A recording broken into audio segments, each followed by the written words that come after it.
Flamurtari në basketbol për femra vazhdon e curin pozitive në këtë kampionat. Vajzat Vlonjate mposhtën edhe Vllaznin, ndërsa ndeshja u luajt në Shkodër.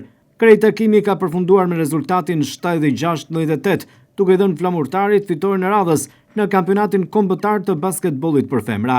Vajzat Vlonjate kanë dominuar krejtësisht lojën, thuajse në të gjitha periodat. Periuda e parë është mbyllur me rezultatin 9-25, periuda e dytë 19-32, periuda e tretë 27-16 dhe periuda e katërt 21-25, duke vullosur kështu Krejt Takimin me rezultatin 76-98 në favor të Flamurtarit. Vajzat Vlonjate kanë zhvilluar një lojë pozitive dhe kanë bindur, ndërsa për stafin teknik kjo ndeshje ka shërbyer edhe për t'u dhënë minuta vajzave të reja, të cilat edhe ato kanë zhvilluar një lojë pozitive.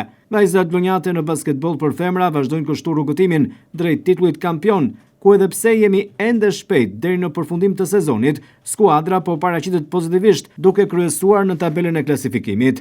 Titulli kampion është objektivi kryesor i Flamurtarit për këtë sezon, që e nisi në fakt sezonin me fitoren e Superkupës. E megjithatë, mbetet tashmë edhe objektivi tjetër, që është Liga Unike, një përfaqësim dinjitoz edhe në këtë kompeticion, edhe pse do të jetë e vështirë, duke qenë se edhe skuadrat kosovare janë mjaft të forta këtë sezon. Megjithatë, Flamurtari në basketbol për femra edhe në këtë sezon duket se nuk do të ketë rival sa i përket kampionatit kombëtar.